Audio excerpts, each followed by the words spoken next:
Roberto Hernández Juárez.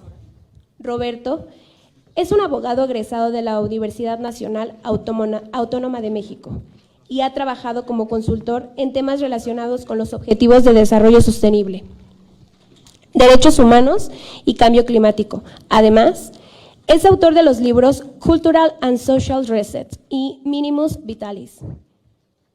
Roberto también tuvo el honor de representar a México en la Conferencia de Partes 26 y 27 en asuntos relacionados con el cambio climático.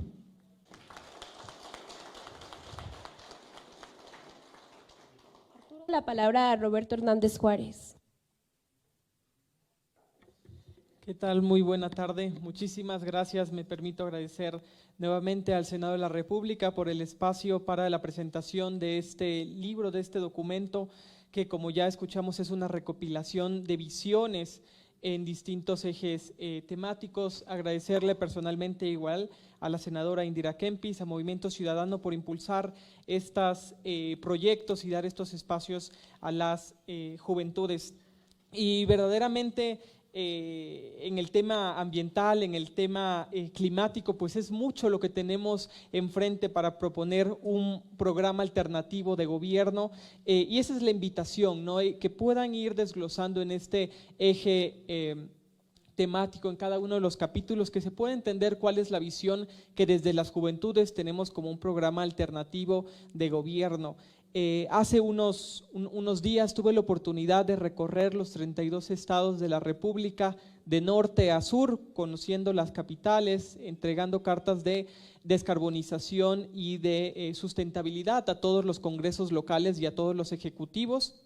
En este caso diría 33, y la realidad es que el cambio climático, y eso lo mencionaba el día de ayer el secretario general de Naciones Unidas, Antonio Gutiérrez, en la presentación de la Asamblea General de Naciones Unidas en su 78 edición. El cambio climático, los efectos del cambio climático es algo que ya no podemos negar, y mucho menos en México.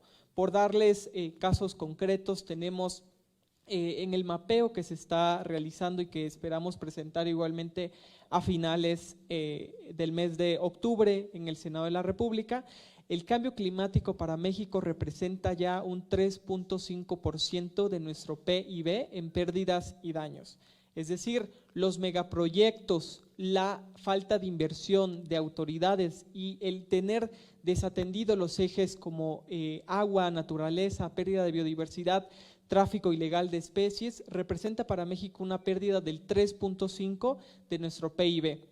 Solo para que se den una idea de cuánto estamos hablando, toda la minería de nuestro país representa el 1% del PIB. Es decir, en pérdidas y daños, la minería nos cuesta más en daños que lo que deja al país. Y ahí vemos un análisis del por qué las reformas de la ley minera a inicios de este año, etcétera, ¿no? Podemos leer mucho la interpretación que se tiene. Y en materia de juventudes, solo quiero mencionar esto. Desde mi punto de vista, los invito a leer el capítulo 6, que es el de la emergencia climática en México y el proyecto de Nación Sostenible, que involucra no solamente a la sociedad y a las juventudes, sino a la naturaleza como parte fundamental de lo que nos rodea, con lo que nos relacionamos todos los días, y contemplarlo como algo esencial, no únicamente como un bien o un servicio al cual podemos seguir explotando con datos duros, y verdaderamente afrontando la situación en todas las ciudades, ¿no? El cambio climático en México lo podemos evidenciar desde el Tren Maya, los efectos que ha tenido, hasta la refinería de Dos Bocas, los temas en Siltepech, en distintos, presente en todos los estados de la República en México. Este año fue por Naciones Unidas el año más caliente en los últimos 10 años, y eso no nos alerta entonces qué es lo que va a hacer. Lo que yo pongo sobre la mesa y lo que los invito a reflexionar, y creo que es por así decirlo un punto del libro, es no solamente a las juventudes sino a la población en general, referente al 2024, al 2027 y al 2030. ¿Cuál va a ser nuestra reflexión para emitir un voto en cara a estos en cara a estas próximas elecciones. ¿Qué es lo que los otros partidos ponen sobre la mesa? Lo mencionaban, al menos para las juventudes. El día de ayer se cerró la convocatoria para registro de candidaturas independientes para senador de la República. La realidad es que es un obstáculo, a pesar de que se hizo una reforma constitucional hace unos meses, que se bajó y se presume que se bajó la edad para tomar puestos públicos. La realidad es que es imposible acceder a una candidatura independiente desde los 17 o 18 años, a pesar que la Constitución marca que se tiene que tener 18 años al momento de las elecciones. La convocatoria que se emitió por parte del Instituto Nacional Electoral impide a las juventudes de 17 años poder acceder a una candidatura independiente porque no se cuenta con una INE, ¿no? Con una identificación. Entonces es verdaderamente ver entre líneas que la participación y que la visión de un proyecto alternativo contempla muchísimos ejes, no solamente un eje de bienestar como pueden ser juventudes y naturaleza, sino lo verán como un eje comercial e internacional en base al multilateralismo y cómo nos relacionamos con los demás países, ¿no? Invitando también a la reflexión climática ambiental. Entonces, yo solamente quería comentar eso. La realidad es que actualmente en México tenemos un proyecto extractivista, no tenemos un proyecto de bienestar solamente en nombre, no tenemos un proyecto que fomente la participación ciudadana, tenemos un proyecto de crecimiento económico exponencial y lo podemos ver en las diferentes ciudades de nuestro país. Reitero, cito a Xiltepech con las granjas porcinas, cito a Saltillo en Coahuila con las fábricas y las megafábricas de Tesla, cito igualmente a Sonora con el Plan Sonora y la presentación de estos megaproyectos. Lo único, y esto está evidenciado por distintos reportes, a lo que nos lleva el crecimiento económico exponencial es a una crisis climática ambiental. Entonces tenemos que repensar y tenemos que hacerlo ya, tenemos que actuar en este contexto en cara al 2030. Entonces ahí está la invitación para que puedan leer este capítulo número 6. Gracias.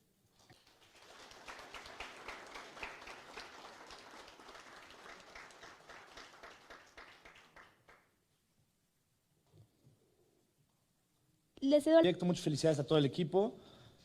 Pero bueno, a partir del libro, a partir de sus ideas, ¿cuál creen que sea la principal problemática que adolece a los jóvenes como comunidad del país? ¿Cuál creen que sea la principal causa o batalla a pelear? ¿Cuál sea nuestra Normandía, vaya, como jóvenes?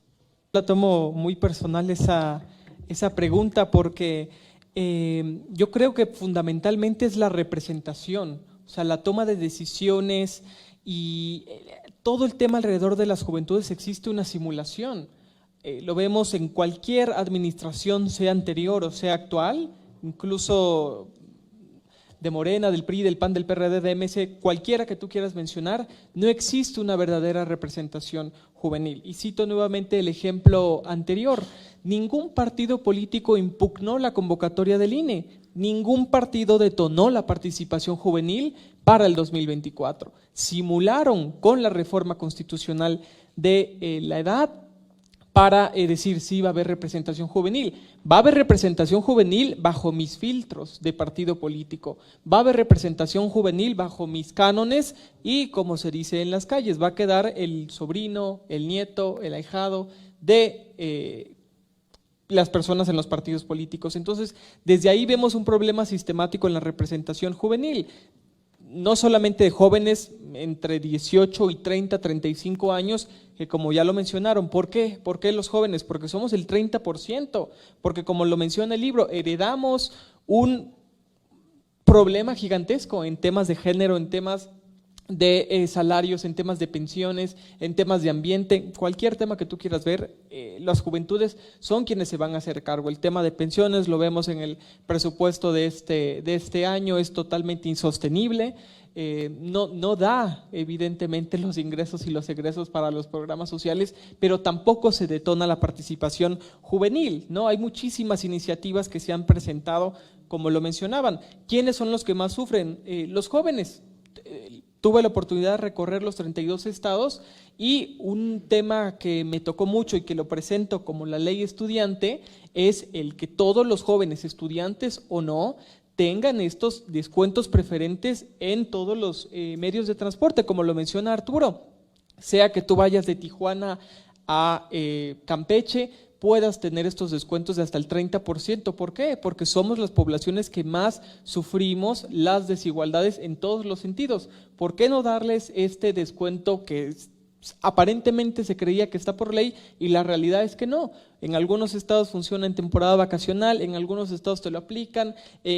Si ya terminaste tu tira de materias y te estás titulando o estás haciendo una tesis o estás haciendo algún proyecto, ya no aplican los descuentos. Entonces, ese es un tema que se tiene que tratar, que parece de repente un poco absurdo, pero que son los detonadores de participación. Se menciona que esta administración logró la reforma al artículo 4 constitucional con los programas sociales, pero ¿cuáles programas se están dando verdaderamente a las juventudes, ¿no? Ese es, desde mi punto de vista, el punto más grande, que es la representación. No hay una representación. La representación joven que hubo se detonó en la administración anterior, lo vemos en el Congreso local de la Ciudad de México, con diputados y diputadas jóvenes, el Congreso más joven, se puede decir así. Sin embargo, no hubo ninguna iniciativa que detone la participación o que beneficie verdaderamente a las juventudes, o a nivel nacional, con la presidenta Carla Ayala, no lograron gestionar una ley general de juventudes que lleva casi ya 10 años congelada. Entonces,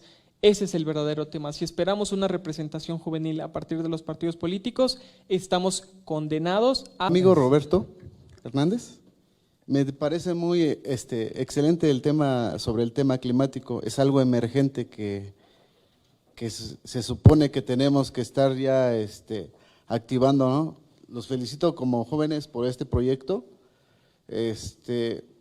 Yo creo que el tema climático es algo que a todos nos tiene que llamar la atención, pero no solo llamaron la atención, sino también tenemos que hacer algo por él, ¿no? Ya empezando, sea desde tu casa, sea desde un parque, no sé, sembrando un arbolito, cooperando con algo para la madre tierra. Algo que me llama la atención es que Guadalajara sufre de agua, Monterrey sufre de agua, y creo que ahí está sucediendo algo que llama la atención, ¿por qué escasea allá en esa parte el agua? Yo no sé si usted ha visitado esos estados, pero voy a hacer un énfasis hoy referente al Estado de México. El Estado de México sufrió hace no mucho tiempo una devastación que sin duda el tema político tiene mucho que ver ahí. Hoy ustedes hablan de una alternativa para los gobernantes, para los que participan supuestamente para el pueblo, pero que nosotros sabemos que no es así, ¿verdad? Que nada más son para sus propios intereses. Hoy quiero hacerle una pregunta. No sé si usted haya visitado el Estado de México, pero quiero hacerle, el tema principal es la tala de más de 17,000 árboles, perdón, más de 17,000 hectáreas, casi más de 25,000. Las cifras fueron más, pero nos engañan que fueron 17,000. Contamos con un área de aproximadamente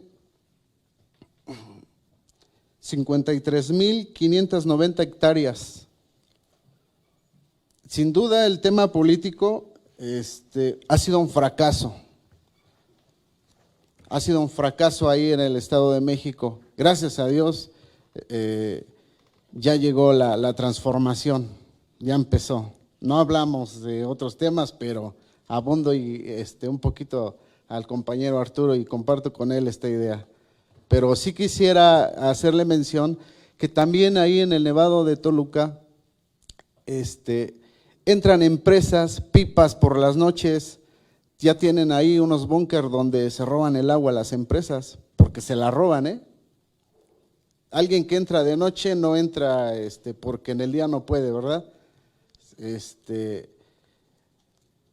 Y no queremos que el Estado de México llegue a suceder, llegue a pasar la escasez de agua, porque en aquellos lugares más cercanos el agua ya se escaseó. por la tala de árboles. ¿En qué nos ayudaría a través de sus ideas para volver a tener esa parte que se están robando los políticos? Porque lo hicieron para robarse las tierras. ¿Cómo nos ayudaría para regresar eso, para volver a instalar todo el ecosistema que estaba? Y que principalmente el agua regrese a los municipios más cercanos del Nevado de Toluca, porque ya escaseó, ya no hay.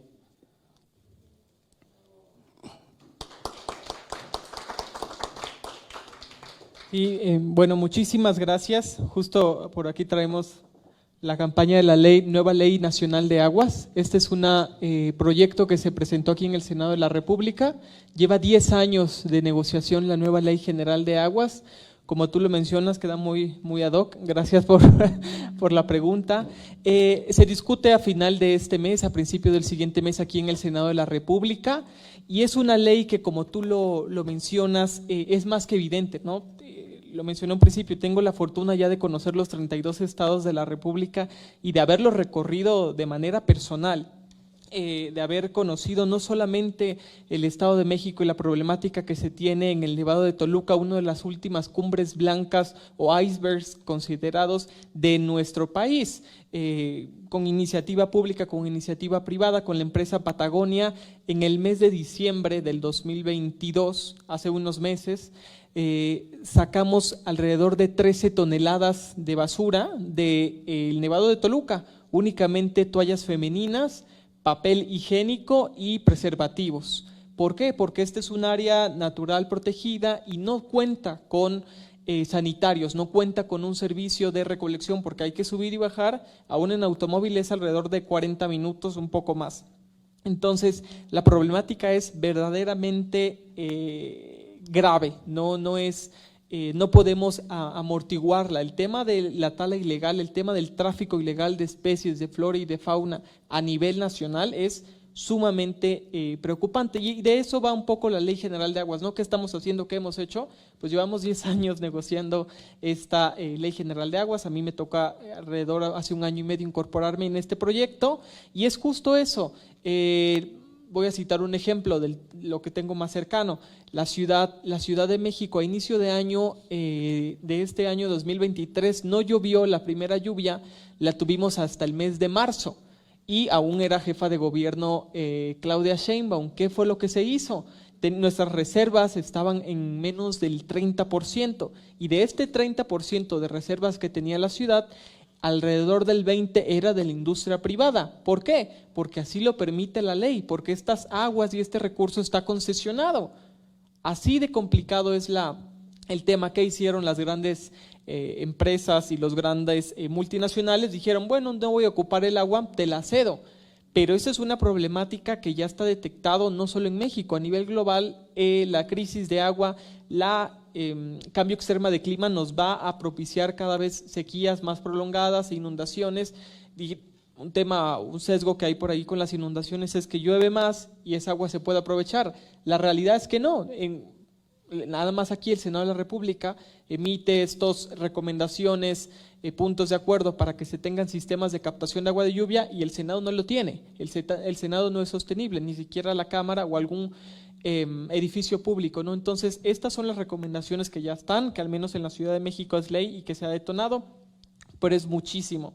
En Tlaquepaque, por ejemplo, en Michoacán, el bosque de la mariposa monarca, los invito a que vayan, nos queda muy cerca, y es lamentable el tema de la tala ilegal que existe todavía y sin regulación, por un gobernador que quiere venir todavía a la Ciudad de México a gobernar, y que tienen estos bosques totalmente olvidados, sin presupuesto, sin policía, sin vigilancia para cuidar estas reservas naturales o estas áreas naturales, hasta, por ejemplo, el tema del Tren Maya. Uno de los temas más alarmantes que existe a nivel internacional es en Campeche, Yucatán y en Quintana Roo, la tala ilegal de maderas preciosas. ¿Qué está pasando en México a nivel interno?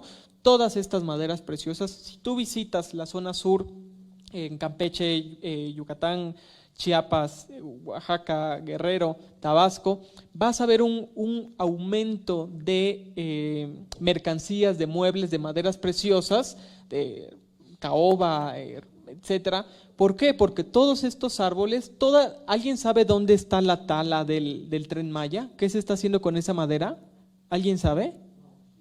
La mayoría lo encontrarían en toda la zona sur como muebles de venta ilegal. Todas las maderas preciosas están reguladas incluso por tratados internacionales.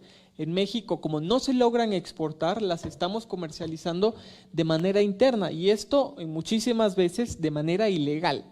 Entonces, esto es sumamente preocupante, es una manera de limpiar, de lavar dinero por parte de grupos criminales, de grupos narcotraficantes que están perfectamente mapeados. Por eso, cuando se hacen estas denuncias, somos el país con mayor desaparecidos de activistas y más peligroso para hacer activismo ambiental, porque si tú te enfrentas y denuncias como Homero la tala ilegal en Michoacán, te asesinan literalmente, ¿no? En este año llevamos, si no me recuerdo, 35 activistas reconocidos desaparecidos, nada más este año en México. Entonces, la problemática es enorme, ¿no? Pero hay mucho que se puede hacer. Ahí está la iniciativa, pueden firmar, pueden tuitear, pueden alzar la voz, se los compartimos y hay muchísimo que hacer, ¿no? En el caso, reitero, de la Ciudad de México se tuvo que bombardear las nubes para poder obtener agua. No teníamos agua y no tenemos un flujo de agua sustentable entre muchos otros estados. Gracias.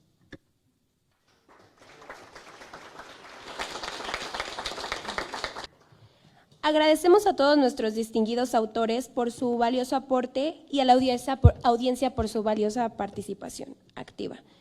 Este libro, Programa Alternativo de Gobierno, promete ser una fuente valiosa de ideas y perspectivas en el campo político y administrativo. Les invitamos a seguir explorando sus contenidos y a mantenerse informados sobre los próximos eventos relacionados. Muchas gracias a todos y que tengan una excelente tarde.